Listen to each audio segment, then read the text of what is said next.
یہ ان لوگوں کی کنکریاں ہیں جن کا حج اللہ نے قبول نہیں کیا ہے۔ اپنی لے کے آیا کرو۔ کہاں سے؟ منی سے، اور لوگ وہاں سے مزدلفے سے لے کے چلتے۔ تو اللہ تعالیٰ نے کیا فرمایا؟ خرچ کرو اس میں اپنی پاکیزہ کمائی سے، وَمِمَّا أَخْرَجْنَا لَكُم مِّنَ الْأَرْضِ، اور اس میں سے خرچ کرو جو ہم نے تمہارے لیے زمین سے پیدا کیا ہے۔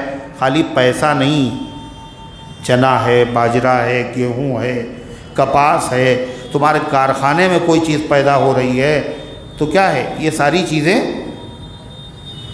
اللہ کے راستے میں اللہ کی رضا کے لیے خرچ کیا کرو۔ آگے وَلَا تَيَمَّمُوا الْخَبِيثَ مِنْهُ، اور نہ ارادہ کیا کرو اس میں سے خراب چیز اللہ کے راستے میں دینے کا۔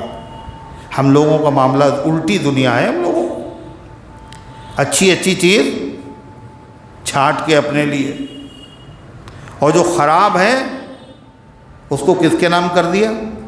اللہ کے نام۔ بتائیے، اللہ کے نام،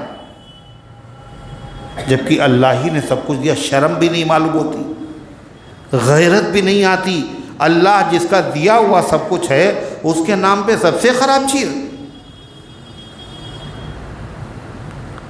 حدیث میں آتا ہے، حقیقت میں کسی غریب کے پاس جب پیسہ پہنچتا ہے تو حدیث میں آتا ہے یہ پہلے اللہ کے ہاتھ میں پہنچتا ہے، پھر غریب کے ہاتھ میں آتا ہے۔ تم نے غریب کو نہیں دیا، وہ اللہ کو دیا ہے، اور اللہ کو دے رہے ہو کیسا؟ کیسی چیز؟ خراب چیز۔ کتنی خراب چیز؟ اگر کوئی آدمی یہی چیز تم کو دے ہدیے میں، شرٹ دے، کرتا دے، ٹوپی دے، مگر کیسی؟ خراب، میلی، دھبے لگے ہوئے، تو آپ لیں گے اسے؟ اگر کوئی بڑا آدمی ہے، دے رہا ہے، کچھ کہہ نہیں سکتے تو کیا کریں گے؟ مروت میں لے کے تو رکھ لیں گے، شرما شرمی میں، مگر جی نہیں چاہے۔ اللہ فرماتا جو خود اپنے لیے نہیں پسند کر رہے ہو تم، اور وہ اللہ کے راستے میں دے رہے ہو۔ وَلَا تَيَمَّمُوا الْخَبِيثَ مِنْهُ، اور ان میں سے خبیث، ناکارہ، ردی چیز کی نیت نہ کیا کرو۔ تنفقون، کہ تم اسے خرچ کرو، وَلَسْتُمْ بِآخِذِيهِ، اتنی خراب ہے کہ تم خود اسے نہیں لے سکتے، إِلَّا أَن تُغْمِضُوا فِيهِ، مگر یہ کہ تم چشم پوشی کر لو، آنکھیں بند کر لو، مروت کر لو، رعایت کر لو، لے لو۔ وَاعْلَمُوا أَنَّ اللَّهَ غَنِيٌّ حَمِيدٌ، اور یقین رکھو اللہ بے نیاز ہے، اس کو تمہارے خرچے کی ضرورت، غریب کی مراد پوری کرنے کے لیے تمہارے پیسے کی ضرورت نہیں ہے۔ واللہ الغنی، ان اللہ غنی، اللہ غنی ہے اور حمید ہے، قابل تعریف ہے۔ یہ حمید کیوں کہا؟ غنی جانتے ہیں کسے کہتے ہیں؟ غنی، اس معنی غنی معنی مالدار۔ یہ غنی کے حقیقی معنی نہیں ہے۔ غنی کے معنی معلوم کیا ہوتے ہیں؟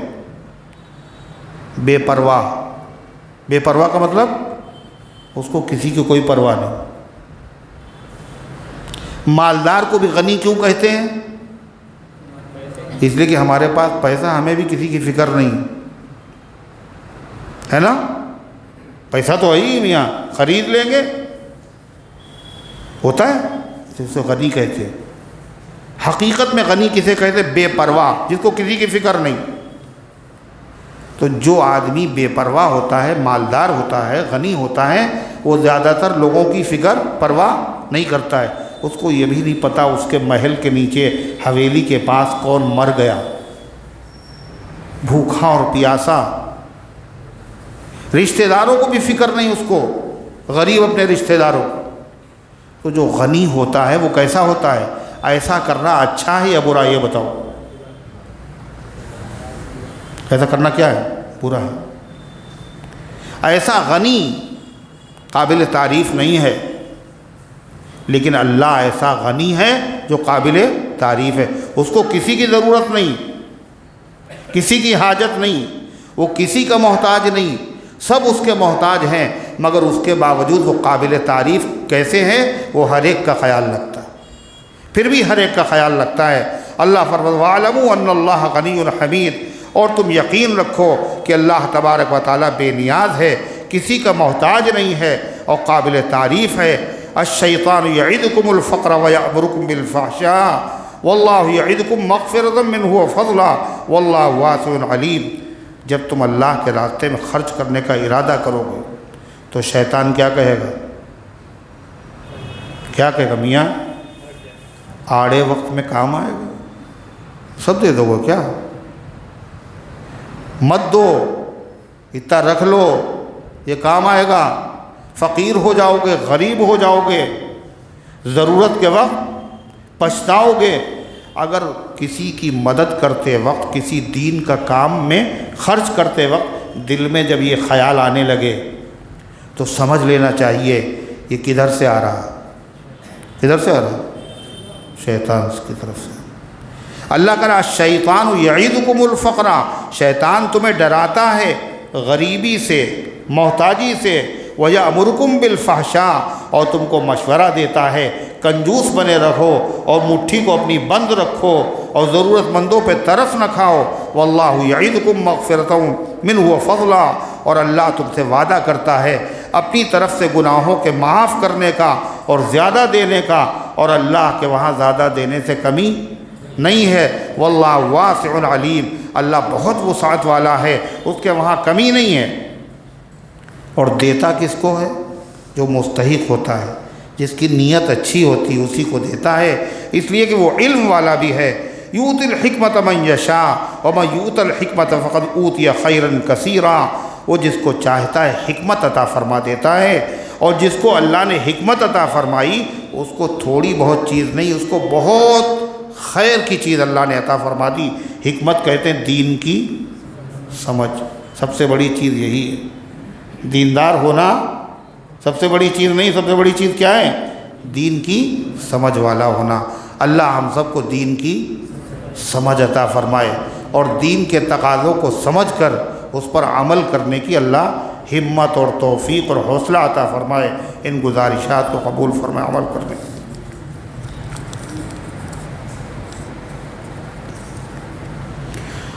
اللهم صل على سيدنا وعلى آل سيدنا كما تحب وترضى عدد ما تحب وترضى، اللهم أنت السلام ومنك السلام تبارك يا ذا الجلال والإكرام۔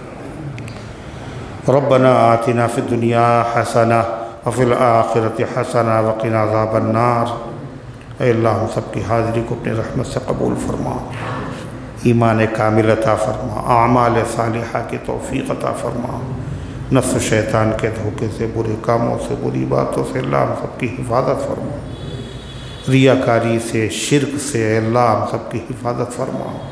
اے اللہ احسان جتلانے سے، کسی کا دل دکھانے سے اے اللہ ہم سب کو بچنے کی توفیق عطا فرما۔ اے اللہ جن چیزوں سے تو خوش ہوتا ہے، تیرے نبی خوش ہوتے ہیں، وہ کام کرنے کی توفیق عطا فرما۔